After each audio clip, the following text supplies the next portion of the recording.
Señor ministro, Sé que es en el año 2016, lo tengo, es un montón de información, como entenderá, aparte que ocurrió cuando yo ya no estaba... Encargo a que lo pueda ratificar, señor ministro. Fue presentado en julio del 2016. Ok, sé que es en el 2016, y sé que en el 2016, creo que hacia noviembre de 2016, hay un oficio del MTC, ¿no?, mediante el cual el MTC formalmente le indica al concesionario que ese cierre financiero está siendo rechazado. Sí, señor ministro. ¿Estaba dentro de vuestras previsiones que el cierre financiero fuese presentado después de 2 años de suscrito el contrato? Por su intermedio, señor presidente, no, señor congresista. Eso estaba totalmente fuera de lo previsto, porque significaba que se iba a demorar 2 años en empezar las obras, por lo tanto se iba a demorar 2 años en empezar a operar el aeropuerto, por lo tanto el concesionario iba a perder 2 valiosísimos años en que no iba a generarse ingresos. Eso impacta directamente en la rentabilidad del proyecto para el concesionario. Es algo irracional, eso es algo que no se espera que ocurra. Y al no haber previsto la fecha, ¿no era eso que precisamente usted acaba de anunciar como un perjuicio para el Estado, que estaba promoviéndose al no haber sido fijada esa fecha justamente para la presentación del cierre financiero? Como su intermedio, señor presidente, lo que ocurre, señor congresista, bueno, y otra vez, después de la batalla todo el mundo es general, ¿no es cierto? Pero si yo firmo un contrato en julio del año 2014 y espero que razonablemente el cierre financiero me sea presentado durante los meses siguientes, ¿no?, para ser aprobado o rechazado, finalmente negociar y llegar a un acuerdo y finalmente aprobar un cierre financiero razonable, y esto no ocurre dentro de los plazos que el Estado considera que son razonables, el concedente en ese momento puede rescindir el contrato apelando a la cláusula que dicen que este es una obligación del concedente, del concesionario. ¿Cuál fue la consideración del plazo pertinente, no fijado en el contrato, que habría sido aquel en el que la empresa debió haber cumplido con el cierre financiero? Es una pregunta bien complicada, señor congresista, porque hay que ubicarse en los detalles de ese momento, en las circunstancias de ese momento, ¿no? Señor ministro, a través de la presidencia, acaba de decir que los 2 años no estaban dentro de las previsiones. ¿Qué plazo estaba dentro de las previsiones de usted como ministro, de Proinversión, del comité directivo, que seguramente tuvo que sustentar el por qué no puso o no ponía la fecha en el contrato aprobado por el comité de Proinversión, del cual usted era parte? Por su intermedio, señor presidente, una precisión antes. Reitero, la decisión de no considerar esta precisión en el contrato es una decisión que toma el Comité Prointegración y la sustenta y se la responde de esa forma a Contraloría en su momento. Comité de Inversión, señor presidente, Comité de Proinversión, comité directivo, del que usted es parte. No, perdón, señor congresista, permítame aclarar. El Consejo Directivo es una instancia de la que soy parte.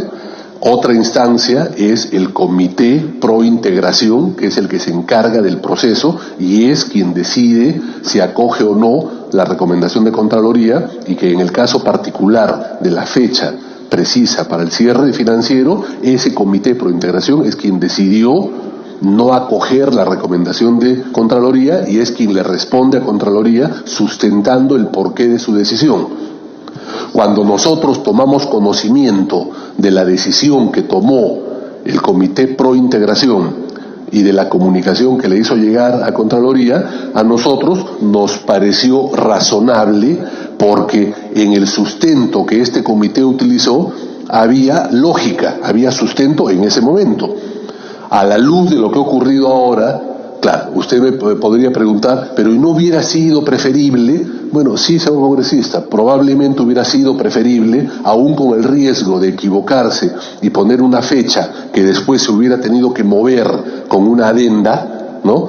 Porque si el contrato precisa una fecha y resulta que esa fecha no se cumple y el concesionario puede sustentar que no se cumplió porque hay variables que él no controla, que han ocasionado que él incumpla, entonces como estaba fijado en el contrato, él hubiera tenido que tramitar una adenda para hacer una modificación contractual, justamente para evitar adendas que son tan mal vistas. Es que el Comité Pro Integración consideró pertinente no hacer esa precisión y sustentó el porqué. Señor ministro, las razones que ya ha reiterado estas razones usted. Le ruego ser más preciso. Yo voy a tratar de ser igualmente preciso.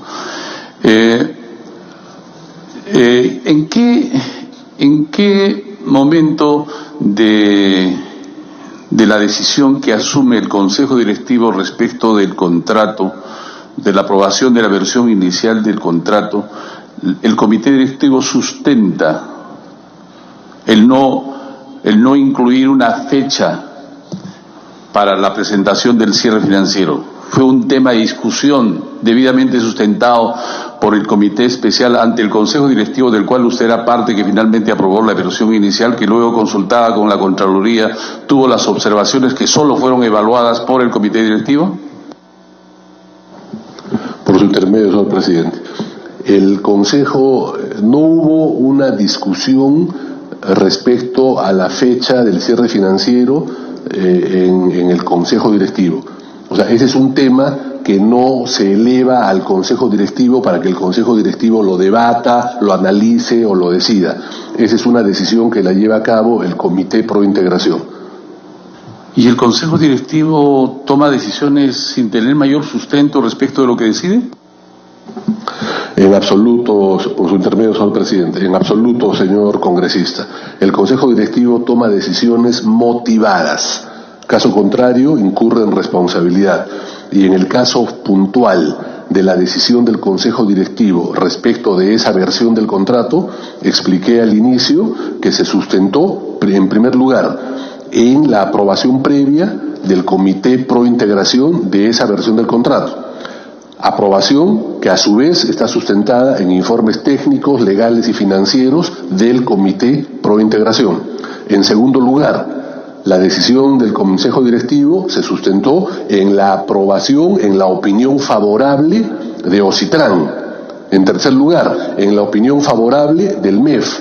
En cuarto lugar, en la opinión favorable del MTC. Con todas esas opiniones favorables previas es que el Consejo Directivo aprueba esa versión del contrato. Fue una decisión motivada. ¿En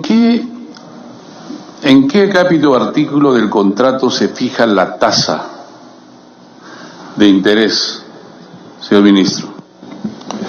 La tasa de interés es una de las especificaciones que son parte del modelo económico financiero de la concesión. El modelo económico financiero, quien lo define, es el consultor especializado que se ha contratado para que apoye al Comité Pro Integración durante todo el proceso de concesión. Este consultor, que en el caso del aeropuerto de Chinchero fue la empresa ALG, ¿no? Es un consultor, una empresa internacional con experiencia en temas aeroportuarios, ¿no? Elabora varios informes. Uno de esos es el informe económico, donde está el modelo económico de la concesión. Esto es revisado por el Comité Pro Integración, es aprobado por el Comité Pro Integración, ¿no? Y luego, señor ministro, la pregunta, le ruego ser más preciso, pero si no, vamos a extendernos más allá y seguramente vamos a invertir más el tiempo que usted tiene previsto y nosotros también. ¿En qué artículo aparece? No aparece en habiendo tenido una consultoría que seguramente hizo los informes económicos correspondientes, sugiriendo las tasas correspondientes, ¿en qué artículo del contrato fija o se refiere esa tasa?